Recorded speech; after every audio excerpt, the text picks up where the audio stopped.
Patient को check करना है। जी सर।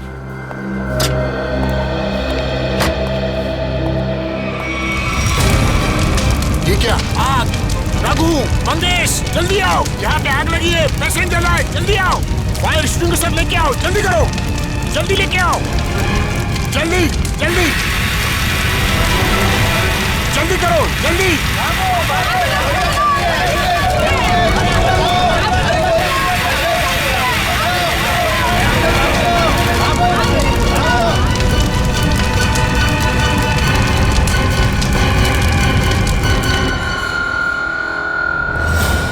आइए सर, मैंने ही आपको फोन किया था। ये सब हुआ कैसे? समझ में नहीं आ रहा सर, देखते ही देखते पेशेंट को कैसे आग लग गई। प्लीज हटिए आप लोग।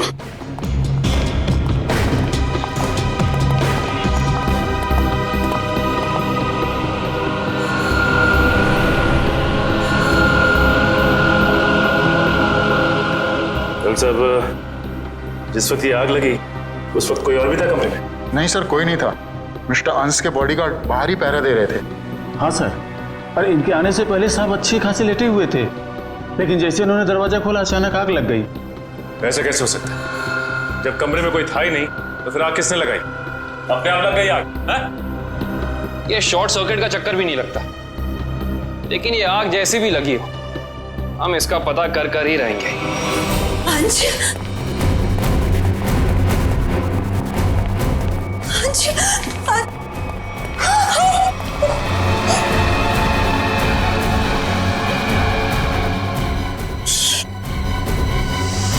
सर, मिस्टर अंश की वाइफ और बेटा। अंश को आग कैसे हो गया ये सब? पापा उठिए, पापा क्या हो गया आपको? पापा संभालिए अपने आप को। देखिए, थोड़े वक्त के लिए आप लोग बाहर कॉरिडोर में इंतजार कीजिए।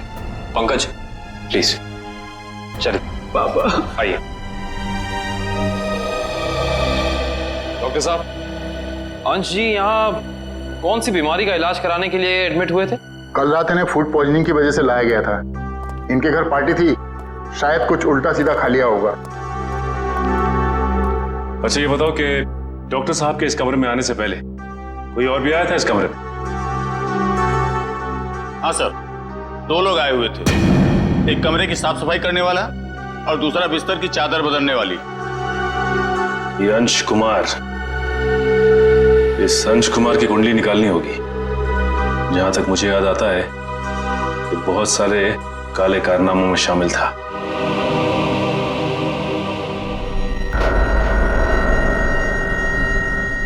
पंकज, रिधिमा और अंकित को घर भेज दिया? हाँ सर, बहुत रो रहे थे बेचारे।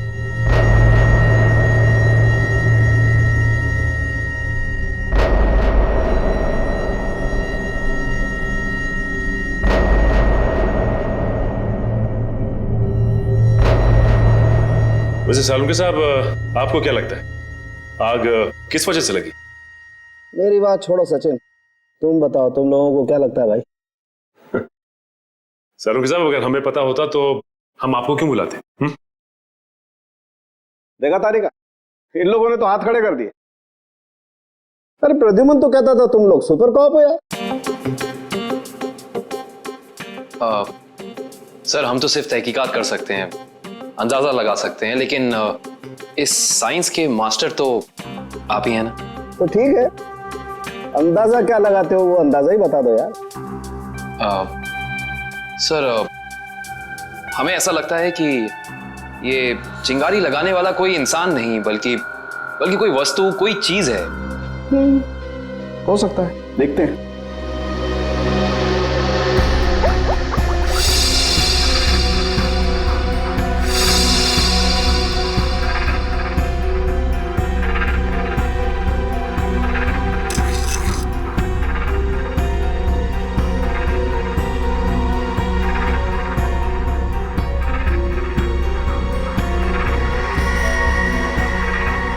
ये बात है। क्या बात है सर? अंश की इस चमड़ी के टुकड़े पर मुझे 2 किस्म के केमिकल मिले। एक का नाम कोजू और दूसरे का चिलिंगफी। कोजू और चिलिंगफी? ये केमिकल के नाम या कोई चाइनीज रेस्टोरेंट के? पंकज, मजाक में। और ये दोनों केमिकल जब आपस में मिल जाते हैं तो एक तीसरा केमिकल बनता है। जो बहुत ही आसानी से आग पकड़ लेता है अगर उसे एक निश्चित मात्रा से ज्यादा ऑक्सीजन मिल जाए तो। और जैसे ही डॉक्टर साहब ने इस कमरे का दरवाजा खोला, यहाँ का ऑक्सीजन लेवल बढ़ गया और अंश का शरीर खुद ब खुद जलने लगा। इसका मतलब अंश की बॉडी पे ये केमिकल हॉस्पिटल के किसी अंदर वाले ने लगाया है। अंदर वाले ने। देखिए, आप बेवजह हम पर शक कर रहे हैं। हम भला अपने मरीज की जान क्यों लेंगे? डॉक्टर साहब, हम भी यही जानना चाहते हैं कि आपने किसके कहने पे वो केमिकल अंश की बॉडी पे लगाया। देखिए, मैंने मिस्टर अंश को छुआ तक नहीं। मैं तो एक एक दवाइयां उनके बॉडीगार्ड के सामने देता था। अगर आपने नहीं छुआ तो किसने किया है? किसने स्पंजबात दिया उसे? देखिए, मिस्टर अंश यहाँ पर फूड पॉइजनिंग के इलाज के लिए आए थे, तो स्पंजबात देने का तो सवाल ही नहीं उठता। मैं कह रहा हूँ ना कि हम में से किसी ने भी उनकी बॉडी के ऊपर कोई केमिकल नहीं लगाया। अच्छा, तो आप ये कहना चाहते हैं कि डॉक्टर सालुंके गलत कह रहे हैं? जी नहीं, मैं ये बिल्कुल नहीं कह रहा हूँ। मैं सिर्फ इतना कह रहा हूँ कि मैंने या मेरे किसी भी स्टाफ ने उनकी बॉडी के ऊपर कोई केमिकल नहीं लगाया है। दो लोग आए हुए थे, एक कमरे की साफ सफाई करने वाला और दूसरा बिस्तर की चादर बदलने वाली। माय गॉड, कहीं वो केमिकल उस चादर पे तो नहीं लगा हुआ था जो अंश के कमरे में बिछी हुई थी? डॉक्टर साहब, ये सारी बेडशीट कहाँ रखी जाती? देखिए सर, यहाँ पर सारे रूम नंबर्स लिखे हुए हैं और उस कमरे के रूम के अनुसार वहाँ की बेडशीट और बाकी का सामान रखा हुआ है। सर, ये अंश के रूम का लॉकर है।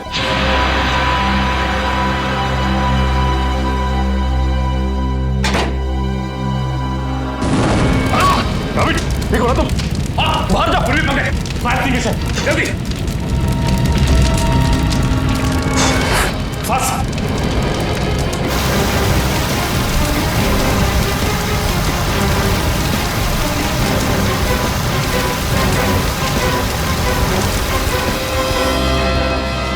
काबिल लगता है थोड़ा केमिकल रह गया था इसमें।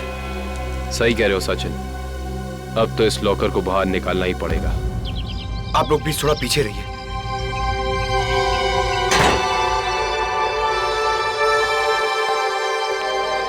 सर, प्लीज संभाल के।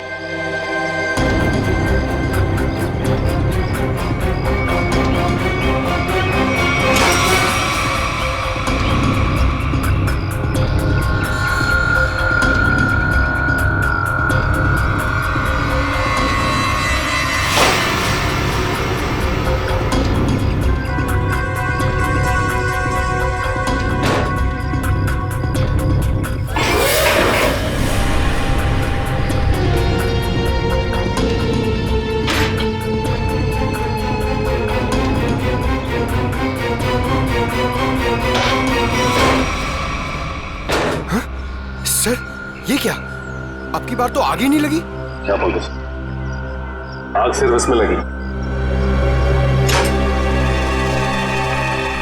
ये देखो, सिर्फ ये बैग जला है, बाकी सारी की सारी चीजें बिल्कुल वैसी हैं।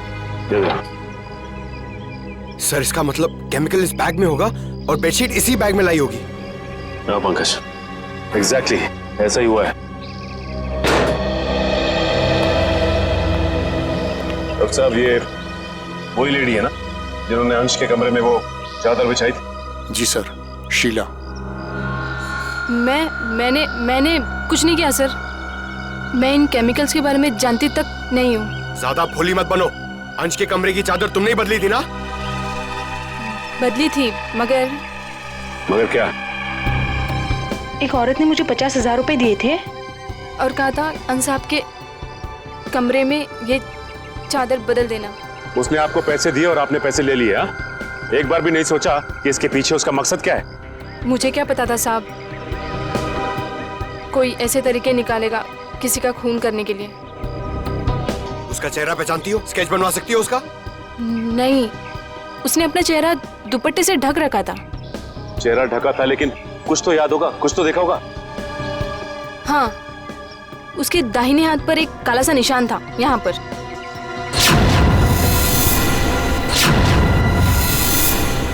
ठीक है, आप लोग जा सकते हैं। जी सर।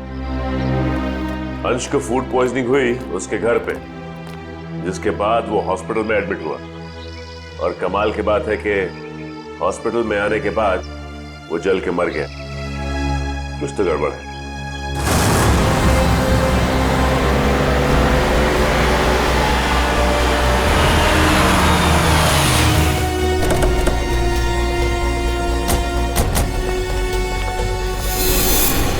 सर, इस घर पे तो जगह जगह सीसीटीवी कैमरास लगे हैं और इतने सारे बॉडीगार्ड्स।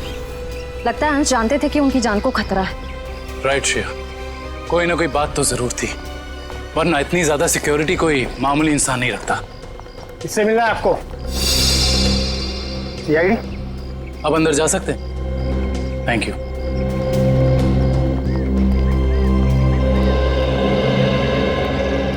सर, ये घर तो बड़ा आलीशान है। अंश बहुत पैसे वाला रहा होगा। जितना बड़ा आदमी उसके उतने ज्यादा दुश्मन। नमस्कार। नमस्ते। आपसे कुछ सवाल पूछने थे। जी पूछिए। जिस रात अंश जी की तबीयत खराब हुई, उस रात उनका खाना किसने बनाया था?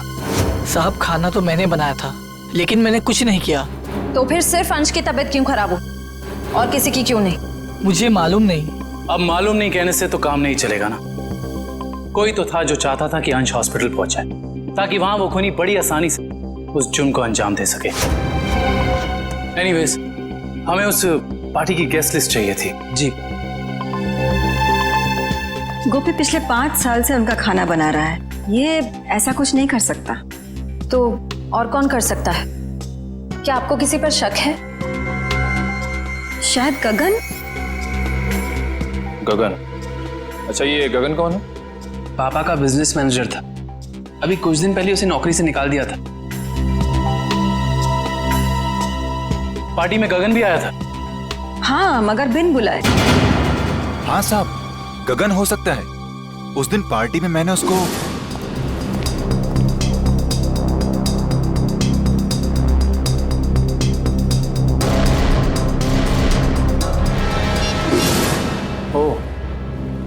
तो अंश गगन पे चिल्ला रहे थे? हाँ साहब, पर म्यूजिक की आवाज बहुत तेज थी। मैं समझ नहीं पाया कि साहब गगन को क्यों डांट रहे थे। मगर अंश ने गगन को नौकरी से क्यों निकाला था? पता नहीं, मगर जरूर कोई बड़ी बात रही होगी जो उन्होंने अपने 10 साल पुराने एम्प्लॉय को एक ही झटके में काम से बाहर निकाल दिया। गगन को नौकरी से क्यों निकाल दिया था, इसका जवाब ढूंढना होगा। क्या अंशी की मौत हो गई है? जी हाँ, और हमें शक है कि उनकी मौत में आपके पति गगन का हाथ है। ये क्या कह रहे हैं आप? गगन अपनी जान दे सकते हैं, पर वो किसी की जान लेने की कभी सोच भी नहीं सकते। सोचा नहीं, बल्कि कर दिया। बहुत ही लंबी चौड़ी प्लानिंग के साथ गगन ने अंश को हॉस्पिटल में ही जला दिया। आपको कुछ गलतफहमी हुई है, गगन ऐसे नहीं है। वो ऐसा नहीं है तो कैसा है, वो तो उनसे मिलने के बाद ही पता चलेगा। वो कब तक वापस लौटेंगे? मुझे नहीं पता। मैंने पुलिस स्टेशन में उनके गुमशुदा होने की रिपोर्ट भी लिखवाई है। कल से वो गायब है। बुरा मत मानिएगा मैडम, लेकिन मुजरिम अक्सर खून करके ऐसे ही फरार हो जाते हैं। बार बार उनको मुजरिम कह करके उनका अपमान मत करिए। अगर उनको जुर्म करना ही होता तो वो अंश जी की बात मान करके अंकित को मार ना देते। एक मिनट, क्या कहा आपने? अंश जी ने गगन को अपने बेटे अंकित का खून करने का काम सौंपा था, पर गगन ने साफ इनकार कर दिया और इसी वजह से उन्होंने गगन को नौकरी से निकाल दिया। ओह, तो इस वजह से गगन को नौकरी से निकाल दिया गया। और कोई बाप अपने बेटे को मरवाना क्यों चाहेगा? सर नहीं सर, ऐसा नहीं हो सकता। आप प्लीज कह दीजिए झूठ है। मेरे पापा मुझे मारने की प्लानिंग कभी कर ही नहीं सकते। हम जानते हैं ये बात आप लोगों के लिए काफी धक्का पहुंचाने वाली है। गगन की पत्नी झूठ बोल रही है। अपने पति को बचाने के लिए कुछ भी मनगढ़ंत कहानी बना रही है वो। अंश जैसा पिता अपने इकलौते बेटे को मारने की कैसे सोच सकता है?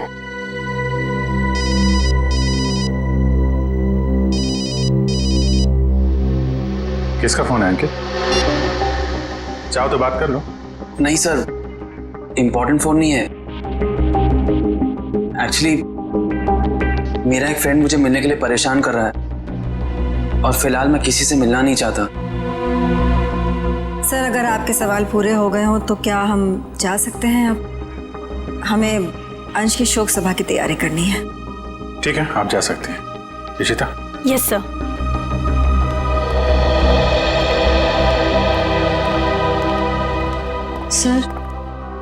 जब जब अंकित का फोन बज रहा था तब उसका रवैया कुछ अजीब सा नहीं हो गया? लग तो रहा था कुछ छुपा रहा है। नजर रखो इस पे।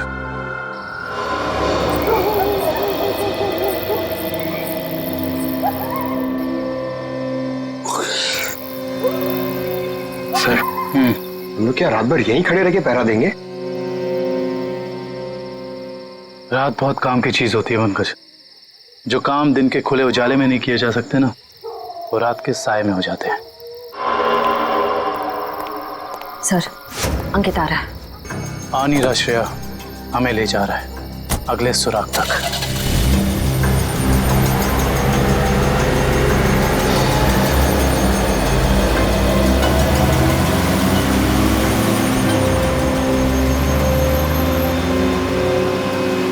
Let's go.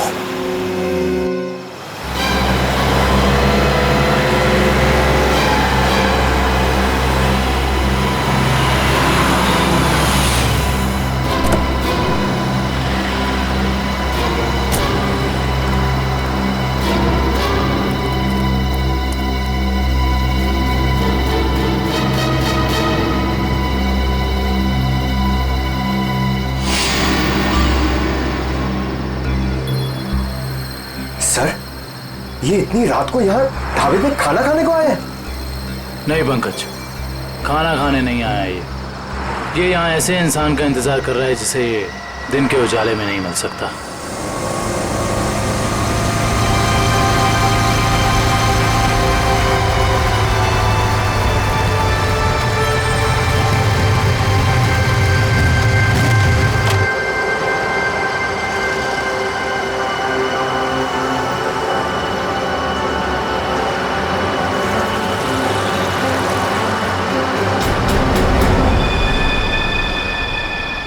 सर, मैंने तो सोचा ये लड़का होगा, ये तो लड़की निकली।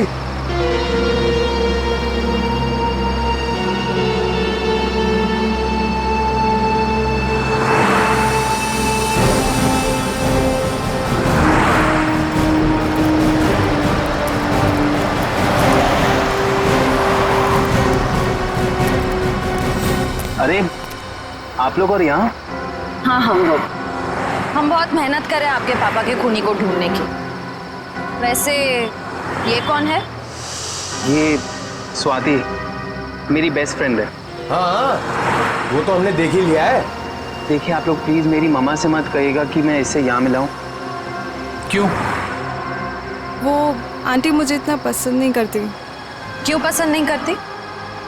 मालूम नहीं, पर नहीं करती, और उनके गुस्से से मुझे बहुत डर लगता है। ठीक है, नहीं बताएंगे।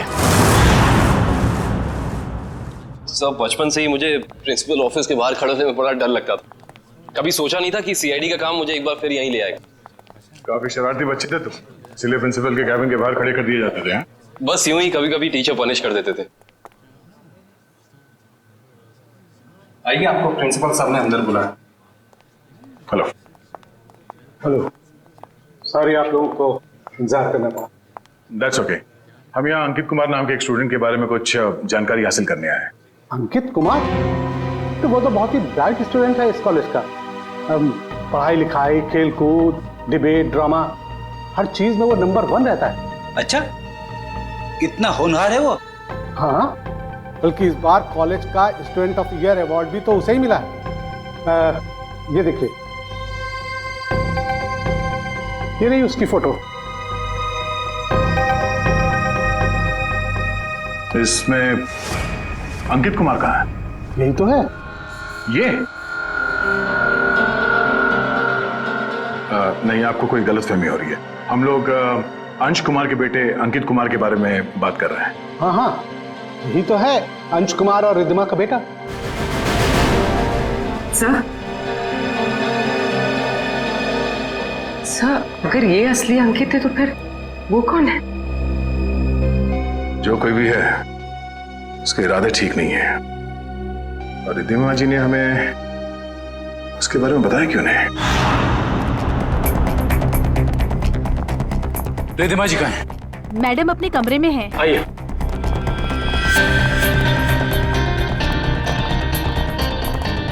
मैडम, सीआईडी वाले आए हुए हैं। मैडम, रिद्धिमा जी।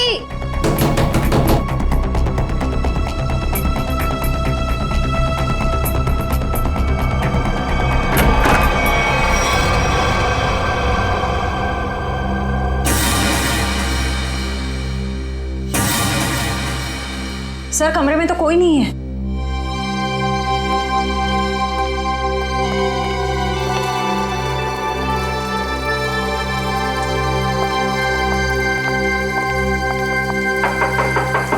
रिद्धिमा जी।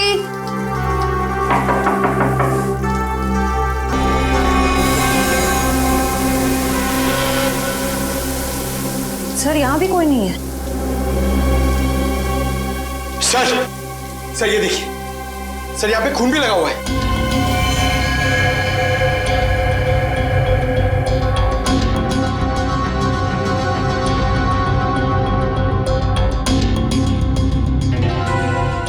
शायद रिद्धिमा जी का किडनैप हो गया है। इन टुकड़ों को देख के तो यही लगता है कि उनकी किडनैपर के साथ हाथापाई हुई होगी। अंकित कहाँ है? बुलाओ उसे। अंकित बाबा तो आज सुबह घर से बाहर चले गए हैं। निखिल, अंकित को फोन लगाओ। इस कमरे में इतना कुछ हो गया और किसी को भनक तक नहीं लगी। फायदा क्या घर में इतनी सिक्योरिटी का? अच्छा ये बताओ कि खिड़की के पीछे की तरफ भी कैमरा लगा है ना? जी सर। मुझे उसकी फुटेज देखनी है।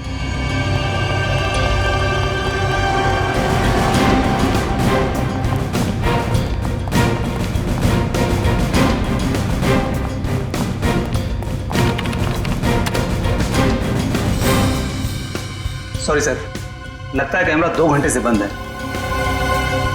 मतलब जरूर तुम में से ही किसी का काम है ये, जिसने गुनाह करने से पहले कैमरा बंद कर दिया। सर हम ऐसा क्यों करेंगे? कोई बाहर वाला यहाँ आके कैमरा बंद नहीं कर सकता। ये किसी अंदर वाले का काम है, समझे तुम? यस सर, अंकित का फोन बंद आ रहा है। कहीं सबके पीछे अंकित का हाथ तो नहीं है?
रिद्धिमा जी, रिद्धिमा जी, मैडम जी, रिद्धिमा जी, उठिए मैडम जी, रिद्धिमा जी। गगन तुम मुझे यहाँ कहाँ लेकर आए हो? मेरे पति को मार दिया, आप मुझे भी मारोगे? नहीं नहीं, ये आप क्या कह रही हैं? मैंने तो अंश साहब का नमक खाया है, उनके लिए जान दे सकता हूँ। मैं मारने का तो मैं सोच भी नहीं सकता। तो फिर कौन लेकर आया मुझे यहाँ पर? क्यों आए हम? शायद उसी ने जिसने हम दोनों को किडनैप किया है। तुम भी? जी हाँ, मैं भी आप ही की तरह इस चारदीवारी में कैद हूं। हे भगवान, उसका अगला निशाना कहीं मेरा राज तो नहीं? तो तुम हो राज, अंश और रिद्धिमा जी के असली बेटे। जी सर, मुझे तब तक यकीन नहीं कि पापा इस दुनिया में नहीं रहे। पप्पी ने तो मुझे इस बारे में कुछ बताया तक नहीं। लेकिन रिद्धिमा जी ने ये बात छुपाई क्यों तुमसे? उसी वजह से जिस कारण से उन्होंने मुझे दुनिया से छुपा कर रखा और अंकित को अपना बेटा बना लिया। लेकिन ऐसी भी क्या वजह थी जिसने एक माँ बाप को अपने बेटे से दूर कर दिया? सर आप तो सीआईडी वाले, आपसे तो कुछ बात छिप नहीं सकती। अपने खानदानी बिजनेस को आगे बढ़ाने के लिए मेरे पापा ने कुछ गैर कानूनी काम किए हैं। जी हाँ, जैसे रिश्वत देना, करप्शन को बढ़ावा देना, गैर कानूनी बिल्डिंग्स बनवाना और कभी कभी गैंगस्टर्स की मदद करना। सर मुझे कहते हुए बहुत शर्मिंदगी है कि मेरे पापा इस देश के अच्छे नागरिक नहीं बन सके और वो बहुत ही अच्छे पिता थे। इन गैंगस्टर से बचाने के लिए उन्होंने मुझे दुनिया से छुपा कर रखा। तो तुम्हारी सुरक्षा के लिए उन्होंने तुम्हें खुद से दूर कर दिया और गोद ले लिया अंकित को, ताकि कभी कोई तुम्हारे परिवार को नुकसान पहुंचाता तो निशाने पे अंकित होता, तुम नहीं। एग्जैक्टली। और जब ये बात अंकित को पता चली, उसका रवैया कुछ उखड़ सा गया। उसने मम्मी पापा की इज्जत करना बंद कर दिया। पिछले कुछ दिनों से तो वो पापा को ब्लैकमेल कर रहा था कि अगर उसे प्रॉपर्टी का आधा हिस्सा नहीं मिला तो वो ये राज पूरी दुनिया को बता देगा। सर हो सकता है शायद इसी वजह से अंश ने अंकित को मारने के लिए गगन से कहा। हाँ सर, हो सकता है कि गगन की वाइफ सच कह रही हो सकता है। और ये भी हो सकता है कि रिधिमा जी की किडनैपिंग में उनके गोद लिए हुए बेटे अंकित का ही हाथ हो। सर प्लीज मेरी मम्मी को बचा लीजिए। मैं पहले ही अपने पापा को खो चुका हूं, मम्मी को नहीं खोना चाहता। घबराओ मत, कुछ नहीं होने देंगे मेरी रिधिमा जी को। अंकित के पोस्टर पूरे शहर में लग चुके हैं, कोई ना कोई उसे जरूर देख लेगा। हेलो, कहाँ? चिंचोली क्रॉसिंग? आप कौन बोल रहे हैं? हेलो हेलो सर, गुमनाम कॉल आया, कह रहा था कि चिंचोली क्रॉसिंग पे मिलो, कुछ जरूरी बात करनी है। जरूरी बात करनी है? फिर तो मिलना पड़ेगा।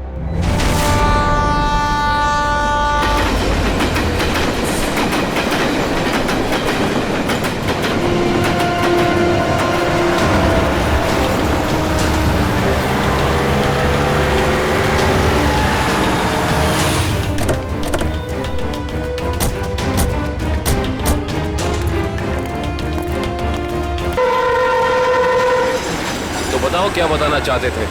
सर मैंने आपको फोन इसलिए किया था क्योंकि जिस आदमी का आपने पोस्टर लगाया है उसे मैंने कहीं देखा है सर।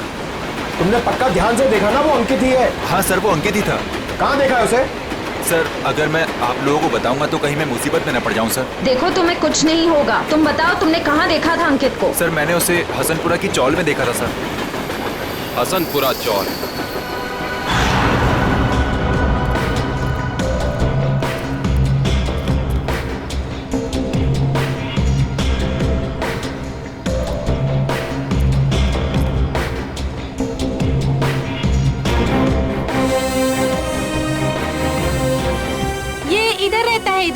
इधर? हाँ।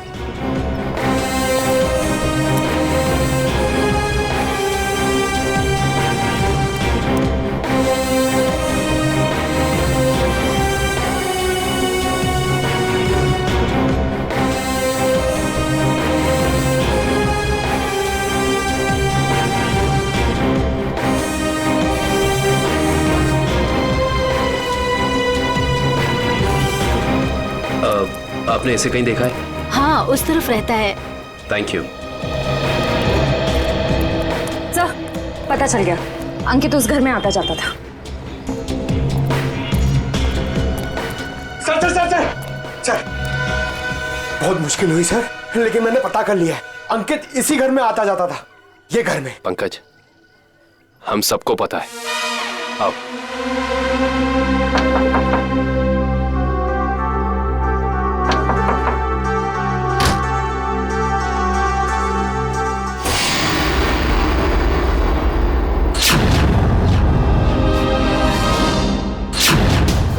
आप लोग?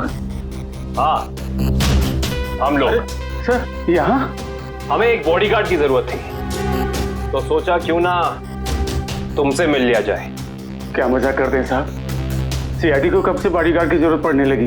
जब से तुम जैसे बॉडीगार्ड गुनाह करने लग गए। जिस परिवार ने तुम्हें अपनी सुरक्षा के लिए रखा था, तुम उसे ही नुकसान पहुंचा रहे हो। ये क्या कह रहे हैं साहब आप?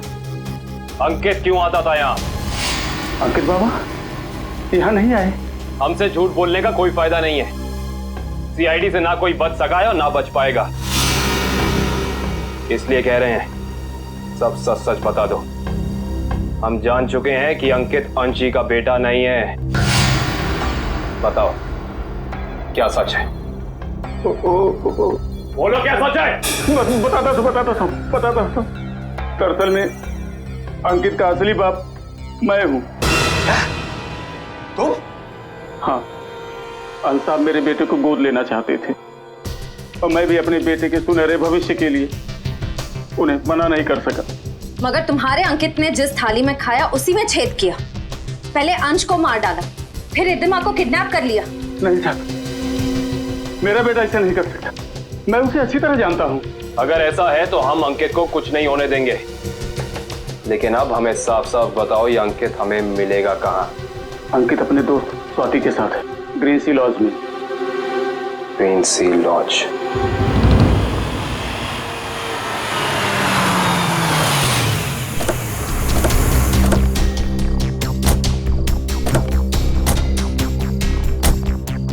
सर, ये अंकित की गाड़ी है।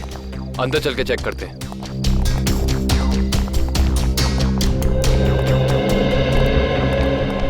सीआईडी, उस सफेद गाड़ी में जो आए हैं वो कौन से कमरे में ठहरे हुए?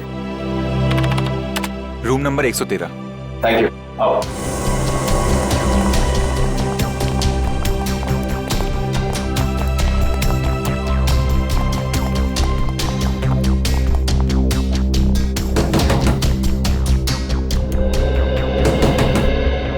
कौन है?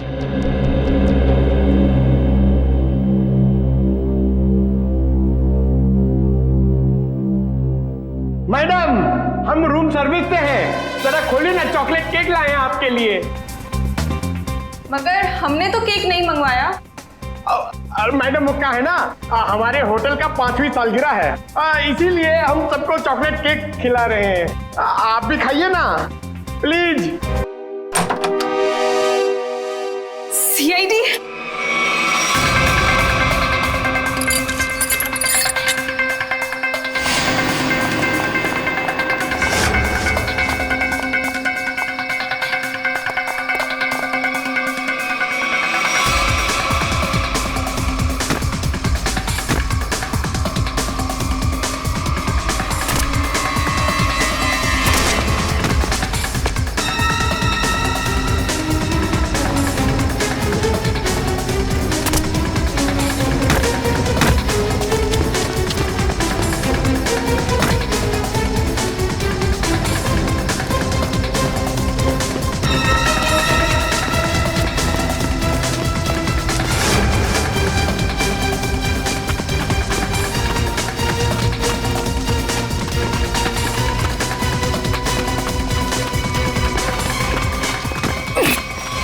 प्लीज मुझे छोड़ दो, प्लीज।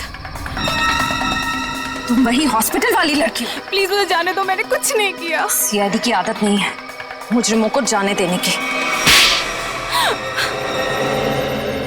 हाँ, मैंने ही पैसे दिए थे उस लड़की को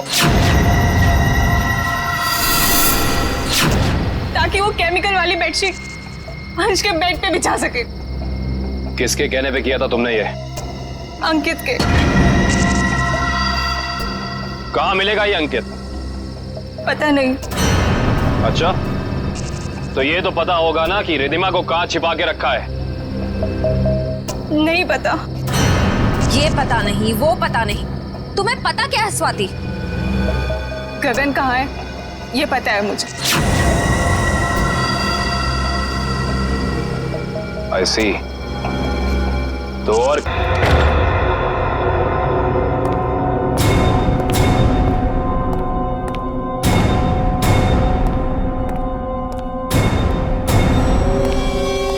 hi mom. Hi Gagan uncle.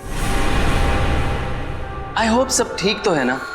I mean मेरी खातिरदारी में कोई प्रॉब्लम तो नहीं है ना? अंकित, जरूर मेरी परवरिश में कुछ कमी रह गई होगी जो आज मुझे ये दिन देखने को मिल रहा है। हाँ, आपके परवरिश में कमी रह गई। बचपन से लेकर जवानी तक आप मुझे बेटा बेटा कहती रही, और आज एकदम से मुझे पता चलता है कि आप मेरी माँ नहीं है। माँ हो तो आप जैसी। लेकिन मैंने तुम्हें कभी अपने बेटे से कम प्यार नहीं किया अंकित। झूठ है, ये ड्रामा है। आप अपने बेटे को बचाना चाहती थी। माना कि ये सब राज को बचाने के लिए किया गया अंकित, लेकिन अंशन मैंने तुम्हें कभी भी उससे कम नहीं माना, उससे कम प्यार नहीं किया। मैं भी तो आपसे बहुत प्यार करता हूँ मम्मी, इसीलिए तो आपको पापा तक पहुंचाने के लिए यहाँ आया हूँ।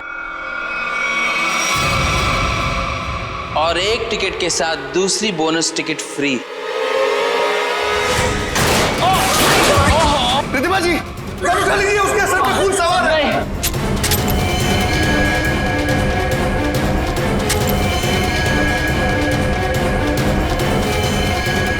गगन, ये पकड़ो, पकड़ो। अरे शूट करो ना, गोली चलाओ ना, तो वो मार डालेगा। नहीं प्लीज, अरे मारो उसे। प्लीज नहीं, मार डालेगा हमको, मारो।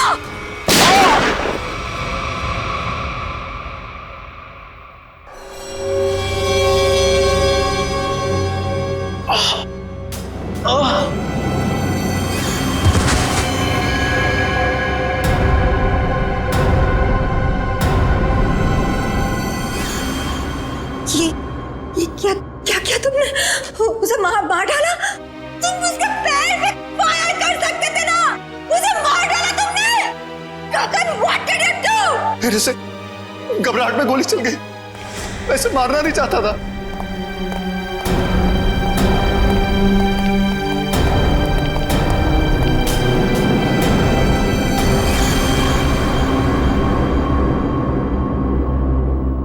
ये तो मर गया क्या ये सब? हाँ? कैसे हुआ ये? मैं जैसे जानबूझ के नहीं मारा सर, मैं सिर्फ अपने आप को बचाना चाहता था। ये गगन सही कह रहा है, अगर हमने अपने बचाव के लिए इसे नहीं मारा होता तो ये हम दोनों को मार देता।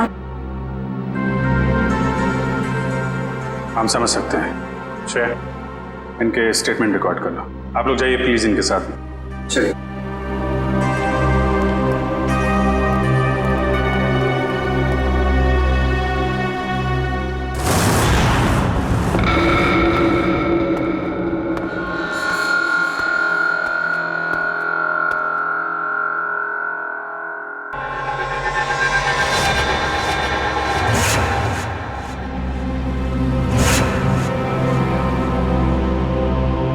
मम्मी,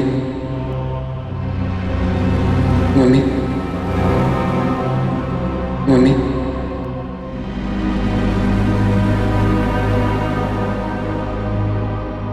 मम्मी,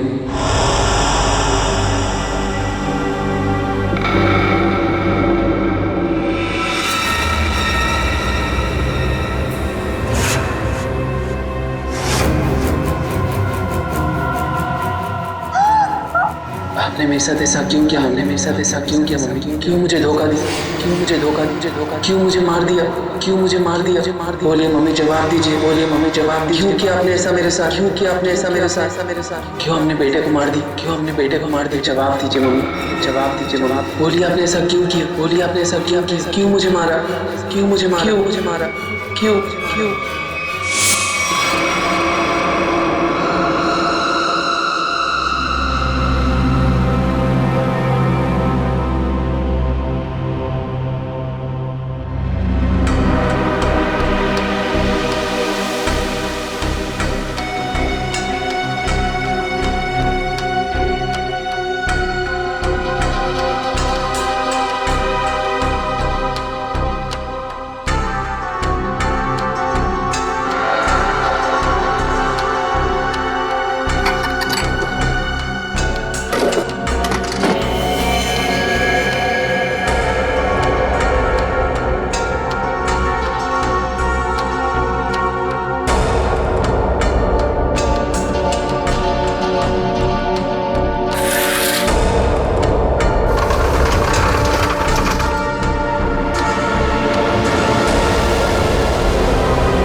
था ना, तुम जिंदा कैसे हो गए?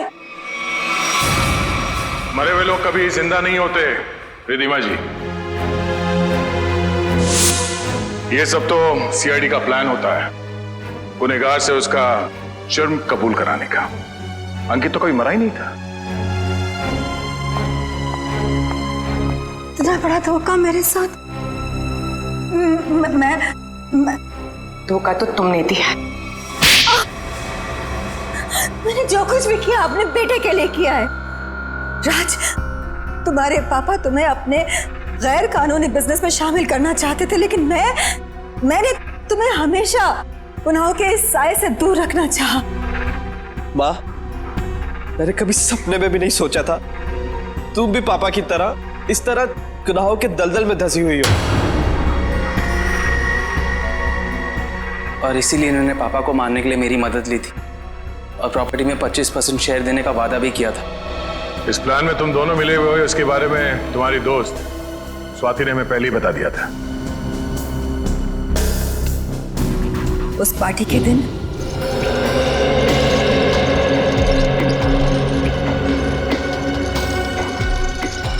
ओह माय गॉड, कितना ऑयली खाना लेकर जा रहे हो साहब के लिए?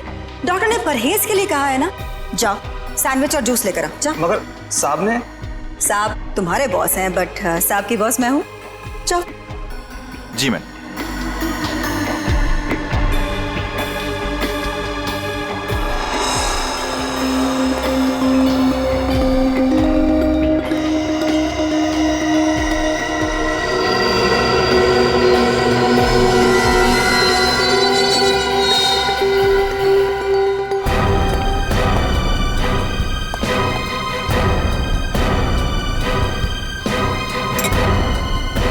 गुड, तुम जाओ, मैं साहब को खाना खिला दूंगी। जी मैम। मैं कभी सोच भी नहीं सकता था कि आप ऐसा करेंगे। खुद गुनाह किया और मुझे फंसा दिया। तो और क्या करती? तुम्हें पता चल गया था कि अंकित अंश को मारना चाहता है, इसीलिए मैंने आखिरी वक्त पर सारी बाजी पलट दी। और उस पलटी बाजी में मेरी भी बलि चढ़ा दी थी।